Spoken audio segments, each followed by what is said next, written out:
안심 전환대출에 대해서 많이 물어보셨죠. 안심 전환대출 이야기를 좀 해봅시다. 무슨 기사 때문에 이런 말씀을 하시느냐. 안심 전환대출. 안심 전환대출 9억 이야기가 나왔다. 지금 9억 원 주택까지 확대하고 긴급 생계비 대출을 검토하겠다. 요거를 한번 직접 페이지를 한번 가서 보시는 게 좋겠죠. 봤을 때 지금 안심 전환대출 금리는 고정금리죠. 고정금리로 10년을 받았을 때 10년이 3.8, 15년 납이면 3.9, 20년이면 3.95, 30년이면 4다. 그리고 청년층은 여기서 마이너스 0.1%포인트를 낮춘다. 이렇게 보시면 되겠죠. 그럼 이 안심 전환 대출이 도대체 뭐냐? 금리가 계속 올라가고 있는데 변동금리 비중이 너무 높죠. 변동금리 비중을 한번 봅시다. 변동금리, 가계대출 잔액이에요. 지금 빌리는 사람 신규 취급자가 아니라 잔액 비중으로 변동금리 비중이 80%를 육박한다. 자, 고정금리랑 변동금리의 차이점부터 알아두셔야 되겠죠? 변동금리는 뭐예요? 말 그대로 금리가 올라가면은 갱신 주기에 따라서 내가 받은 대출금리도 올라가고 혹은 떨어지면 같이 떨어지고, 이게 변동금리죠. 그 다음에 고정금리는 뭐예요? 금리가 올라가든 떨어지든 나는 받은 대로 간다, 이론상. 그런데 문제는 일단은 우리나라 고정금리라고 생각했던 것 중에서 일부는요, 한 5년 고정금리 하다가 30년 대출 받으면 25년 변동금리, 이런 식으로 가는 경우도 있고, 그 다음에 약관 자세히 읽어보시면은 급격한 변동 사유로 인해서 금리가 변동될 수는 있습니다. 이런 이야기도 붙어 있어요, 일반적으로. 그런데 지금 변동금리는 금리가 계속 올라가죠, 갱신 시점에서. 그러니까 고정금리가 그 대신에 기본적으로 1%포인트 정도 금리가 높게 들어간다. 그렇지만 변동금리는 초창기엔 낮게 받죠. 그러니까 이게 한국은행 금융통계 시스템 여기 들어가서 보시면은 통화금융에서 가중평균 금리 중에 대출금리 신규 취급액 기준으로 가계대출 주담대를 볼게요. 주담대 봤을 때 우리가 궁금한 건 코로나 때 20년 1월부터 한번 봅시다. 코로나 터지면서 대출금리가 평균 어디까지 떨어졌냐? 2.39 여기까지 떨어졌죠. 그러니까 이때는 변동금리 받으면 되게 싼 거예요. 그런데 지금 상황에서 어때요? 자, 9월 기준으로 평균 4.79입니다. 10월에는 5를 넘어갈 수도 있어요. 그런데 여기서 고정금리면은 얘보다 한 1% 정도 높으니까 고정금리 한 6%로 나오는 것도 아니고 4%로 해준다? 이거는 엄청나게 좋은 거죠. 안심전환대출이 해당이 되시는 분이라면. 그러면 이 안심전환대출은 왜 해주느냐?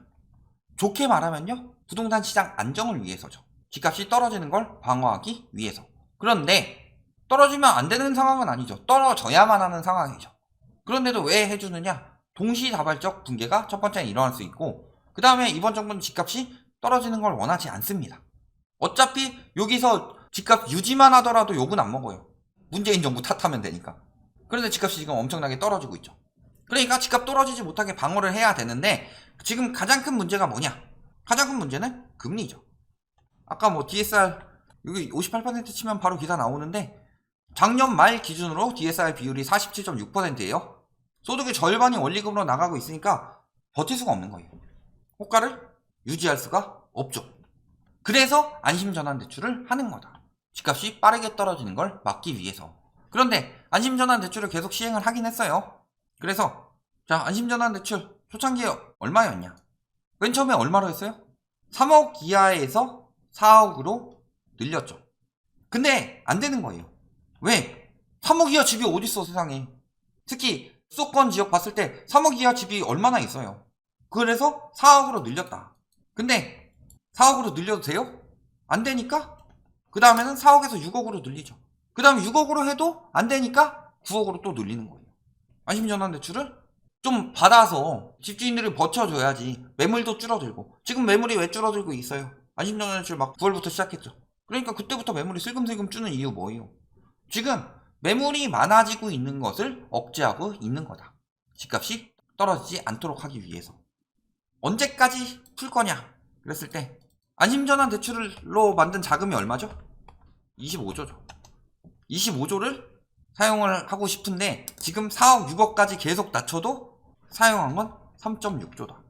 그러니까 지금 14.5% 정도 사용됐어요. 25조 중에서 지금 21.4조가 남았다. 그러니까 이 21.4조를 부동산 시장에 풀어서 매물을 줄인다. 무슨 매물을? 금매물을. 근데 6억까지는 그럭저럭. 왜 저렇게 안 나오느냐? 6억 이하 아파트를 얼마나 많이 샀느냐? 6억 이하 아파트를 샀는데 안심전환대출을 하지 않고 변동금리라면 죽어날 정도의 재력이 되는 사람들. 이런 사람들이 얼마나 많느냐? 그 다음에 또 한 가지는 보셔야 될 게 뭐가 있어요? 신청 자격 봤을 때 일단 첫 번째 외국인들은 안 해주죠. 외국인 투기 많았다고 하는데 외국인 투기는 거의 없었고 사실. 그 다음에 성년이어야 가능하다. 그 다음에 공사 내규에 의한 채무관계자로 규제된 경우 취급 불가. 그 다음에 소득이 1억 이하여야 한다. 소득이 1억 이하인데 뭐 9억짜리 집을 산다. 얼마나 많이 될까요? 해외에서 발생하는 소득은 인정되지 않습니다. 그 다음에 건강보험료, 확인서 이런 것들 엄청 공제받으려고 하죠. 줄이고. 근데 이런 것들 다 하면서 돼야 되죠. 또 부채 항목을 보셨을 때 정책 모기지 고정금리 대출을 제외한 주담대. 이미 고정금리인 사람들은 안 해준다. 그 다음에요. 대환 예정 주택담보대출이 2개 이상인 경우 1금융에서 받으신 분들은 거기 은행 가서 신청하고 나머지는 공사에서 신청한다.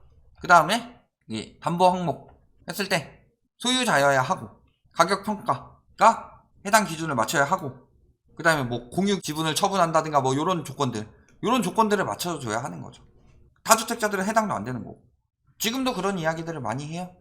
지금 집값이 떨어지는 건 1주택자가 아니라 다주택자들 때문에 떨어진다. 이게 가능성이 크죠. 왜냐면 전세 가격이 급격히 꺾이면서 매매 가격도 급격히 꺾이니까. 1주택자들은요 내 집이기 때문에 샀는데 대출 잔뜩 끼고 내 인생이 걸린 건데 쉽게 떨어진다고 인정하고 쉽게 급매물을 내놓지가 않아요. 다주택자들이 급전이 필요하니까 내놓는 거지. 그리고 우리나라 주택의 절반 이상은 다주택자들이 가지고 있고, 말하는 사람들 보면 다주택자들은 돈 엄청 벌었고요 1주택자들만 죽어나는 거예요. 정책 쓰면은 1주택자들만 죽지 다주택자들은 돈 번다. 지금도 영끌족 때문에 죽는다. 근데 영끌족들은 버티기 힘들고 집값 떨어지는 것 때문에 힘든 거지 진짜 집값을 떨어뜨리는 원인들은 다주택자들이다. 대부분. 그래서 얼마 전에 반값 아파트, 마포에서 반값 아파트 이야기 나왔죠. 이거 증여성 거래라든가 지인간 거래라든가 이런 이야기 나왔는데 보면은 세입자에게 팔았다. 즉 다주택자가 세입자한테 팔았다는 게 답이죠. 그런 것처럼 얼마나 큰 영향을 줄 것이냐. 영끌족들이 급매로 경매로 이렇게까지 안 가게 영향을 주는 거다. 다만 영끌족들은 이제 감정적으로 영끌족들 망했으면, 근데 저희는 말씀을 드리지만요 영끌족들 망했으면이 아니에요. 영끌족들 중에서 벼락거지니 뭐 하면서 다른 사람들 조롱하고, 특히 뭐 저희 욕 많이 하는 맘카페 같은 데들 막 이런 데서 다른 사람들 싸게 내놓는 거 막고 무조건 돈 벌어야 되고 담합하고 이런 인간들이 좀 당했으면 좋겠다는 거지, 속은 사람들은 무슨 죄가 있어요. 무지가 죄라고는 하지만 누가 칼 들고 협박했어? 라고 물어보면 할 말은 없지만 안타까운 현실이죠. 그런 사람들까지 다 죽어라 라고 이야기한 적은 없어요. 저희가 항상 까는 걸 보면요 이야기를 해요. 저런 인간들은 망해도 싸다 라는 거죠. 그러니까 그런 영끌족들이 조금 더 버틸 수는 있다. 하지만 집값 하락의 추세는 핵심은 다주택자죠. 다주택자들이 역전의 난에 고생을 하고 있는데 여태까지 그런 이야기들 많이 했죠. 집값이 떨어지면 전세 가격이 올라간다. 그거 글로벌 금융위기 때 한 번 있었던 일이고요. 그때는 전세자금 대출 한도를 늘려서 가능했던 일인데 윤석열 대통령이 미쳐가지고, 원희룡 국토부 장관이 미쳐가지고 전세대출 한도를 더 늘린다. 3억 5억까지 늘렸으니까 이제 10억까지 늘린다. 이런 상황이 아니라면은, 특히 금리 올라가고 있는 상황에서는 전세 가격이 올라가기가 힘들다. 그러면 매매 가격 하락을 더 강력하게 압박을 준다. 9억짜리 집을 산 사람들 봤을 때 절반 이상이 9억 초과다. 그러니까 너무 한꺼번에 9억으로 확 풀었다. 이렇게 보이는 부분이 있는 거죠. 그러니까 이것으로 따져서 집값을 떨어뜨리는 거는 영끌족들도 있고 다주택자들도 있어요. 근데 버티기 힘든 영끌족들이 내놓는 게 있고, 그거보다 역전세로 힘든 다주택자들이 더 많이 내놓게 되죠. 근데 한쪽은 일단 막는 거예요. 그렇다면은 집값 하락폭이 조금 더 길어질 수는 있겠죠. 다만 저거 9억 이상으로 한다고 하더라도 25조 넘어갔는데 거기다가 유동성을 더 퍼붓는다. 그러면 진짜 미친 정책이고, 세금을 어디다가 얼마나 퍼붓느냐 다 못 쓸지도 몰라요. 9억 이상으로 풀었다고 하더라도. 왜? 9억 이상 받은 사람 중에서 정상적으로 제대로 받은 사람이 얼마나 됐느냐. 방금 LTV 70%, DTI 60%를 넘어야 된다고 그랬어요. 자, 70% 및 DTI 60%. DSR은 적용을 안 하겠다는 소리인데, 요 부분에 대해서 초과하지 않으면서 소득도 요건을 맞춰야 되고, 자격도 맞춰야 되고, 대출도 너무 막 중구난방적으로 받으면 안 되고, 저기 뭐 캐피탈 이런 거 했는데 이금융으로 취급도 못 받는 캐피탈 이런 데서 고금리로 빌리는 사람들 안심전환대출 안 되죠. 이런 조건들을 다 맞췄을 때 받는 사람들이 얼마나 되느냐 봤을 때 그렇게 많지 않다는 거죠. 왜? 서울이야 9억이지만 수도권 같으면 6억으로도 충분히 할 수 있는 단지들이 많았다. 그런데도 신청률이 이 정도밖에 안 되고 소진이 이 정도밖에 안 됐다는 것은 벗어나는 사람들이 많다는 거죠. 그 요건을. 그러니까 세 가지만 말씀드릴게요.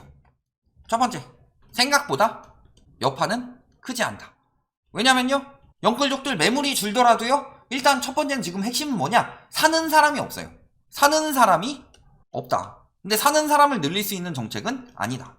다만 파는 사람이, 그럼 사는 사람은 한 7억 정도에 살 생각을 하고 있어요. 근데 9억까지 확대해 주니까 9억으로 좀 더 버틴다. 그러면은 집값 하락이 길게 늘어지는 거죠. 그럼 버티면 버틸수록 이 사람들은 좋아요, 나빠요? 좋은 건 아니죠. 다만 변동금리보다는 좋으니까 가능한 사람들은 신청하면 좋다. 피치 못해 영끌족이 된 사람들, 어차피 다주택자들은 신청도 안 되니까 신청하시는 게 좋은데, 그렇다고 하더라도 계속 버틸 생각은 하지 않는 것이 좋다. 그리고 유동성 지금 공급이 되는데 요거 지금 역효과다. 국가 경제에 굉장히 역효과 줄 것이다. 그만 좀 풀어라. 피 같은 세금, 문재인 정부 포퓰리즘 어쩌고 이야기하더니 이 정부가 그건 더 심하다. 포퓰리즘은. 그런 부분 잘 생각해 보시고요. 저것 때문에 판세가 뒤집힌다. 이런 일은 없습니다. 다만 고통이 길어질 뿐이다. 이렇게 알아주시면 되겠습니다.